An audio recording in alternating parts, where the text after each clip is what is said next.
Bismillahirrahmanirrahim.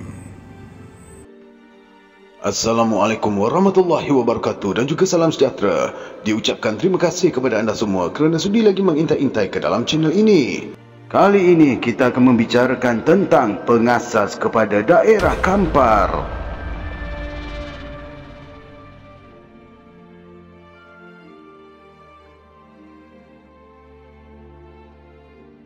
Ngah Jabor atau nama sebenar beliau iaitu Muhammad Jabar bin Bardut dan juga dikenali dengan nama gelaran Imam Perang Jabor, merupakan salah seorang tokoh penting dalam peristiwa penjajahan British di Perak, khususnya dalam garis waktu penentangan kepada Residen British di Perak pertama iaitu J.W.W. Birch. Beliau adalah merupakan orang kanan kepada pahlawan Perak yang termasyhur iaitu Datuk Maharaja Lela atau nama sebenarnya Pandak Lam. Ngah Jabor juga merupakan pengasas kepada daerah Kampar, Perak. Beliau merupakan saudara sesusu ataupun adik-beradik sesusu dengan Sultan Perak yang ke-28 iaitu Sultan Idris Mushidul Azam Shah Ibni Almarhum Raja Bendahara Alang Iskandar.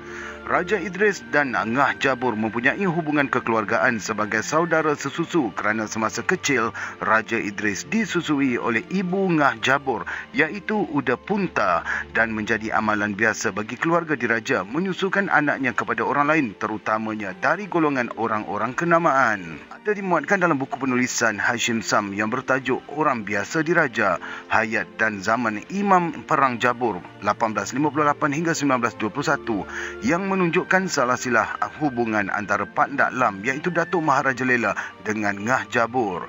Mengikut catatan sejarawan Profesor C.N. Parkinson, Ngah Jabor sebenarnya adalah adik kepada Pandak Lam, manakala sejarawan Buyung Adil menyebut bahawa Ngah Jabor bersaudara dengan Pandak Lam. Kedua-dua nama itu berhubung dengan satu lagi nama iaitu Zainal Abidin yang ditunjukkan dalam carta salah silah sebagai ayahanda kepada Pandak Lam dan juga Ngah Jabor. Dalam satu salah silah yang lain, hubungan antara Pandak Lam iaitu Datuk Maharaja Lela dan Ngah Jabor ditunjukkan dengan tidak menghubungkan keduanya kepada satu nama yang sama yang memberi makna ayah yang sama. Pandak Lam tidak ditunjukkan hubungan di atasnya yang membawa maksud tidak diketahui ayahnya, manakala Ngah Jabor ditunjukkan hubungan ke atas iaitu ayahandanya yang bernama Bardut. Tetapi kedua-dua nama itu berasal dari akar yang sama iaitu bertemu di moyang mereka yakni Daeng Selili yang menunjukkan hubungan mereka dalam satu keluarga Bugis yang besar. Kedua-dua salah silah yang dinyatakan di atas nampaknya bercanggah di antara satu sama lain. Ngah Jabor pada usianya yang muda iaitu lebih kurang 17 tahun pernah ditangkap oleh pihak British kerana disyaki terlibat dengan peristiwa pembunuhan J.W.W. Birch. Malah mengikut rekod rasmi British, jelas menunjukkan yang Ngah Jabor dan rakan-rakannya yang lain seperti ketuanya Datuk Maharaja Lela, Pandak Induk, Panjang, Bur, Kulub Ali, Datuk Sagor dan Situah dituduh bersekongkol dan bersubahat dalam pembunuhan Residen British di Perak iaitu J.W.W. Birch. Perbicaraan Mahkamah British Perak telah dilaksanakan di Matang, Larut pada 14 Disember 1876 hingga 22 Disember 1876. Dijelaskan juga bahawa Kulub Ali, Ngah Jabor, Pandak Induk dan Situah telah merejam lembing ke tempat mandi J.W.W. Birch. Ngah Jabor juga mengakui membunuh J.W.W. Birch apabila ditanya sendiri oleh Datuk Maharaja Lela. Difahamkan bahawa Ngah Jabor, Kulub Ali, Situah dan Panjang Bur yang mengaku terlibat dalam konspirasi pembunuhan J.W.W. Birch telah dihukum penjara seumur hidup oleh Mahkamah British di Perak atas tuduhan bersubahat dalam pembunuhan beliau. Manakala Pandak Induk didapati bersalah dan dihukum gantung sampai mati pada 20 Mei 1876. Pada 20 Januari 1877, Maharaja Lela, Datuk Sagor dan Pandak Induk pula dihukum gantung sampai mati. Namun, ada ura-ura dari sesetengah orang berpendapat Ngah Jabor telah dibebaskan dari penjara secara senyap-senyap oleh Raja Idris apabila baginda menjadi sultan pada tahun 1887. Dakwaan ini diperkuatkan lagi dengan maklumat yang dikeluarkan oleh Majlis Daerah Kampar iaitu menyebut berdasarkan artikel Datuk Hashim bin Sam Abdul Latif, penempatan awal Kampar mempunyai kaitan dengan peristiwa pembunuhan J.W.W. Birch sebagai Residen British di Perak kerana Ngah Jabor sebagai peneroka awal Kampar adalah seorang yang terlibat dalam pembunuhan tersebut. Yang lain-lainnya termasuklah Maharaja Lela, Datuk Sagor, Si Putum dan sebagainya.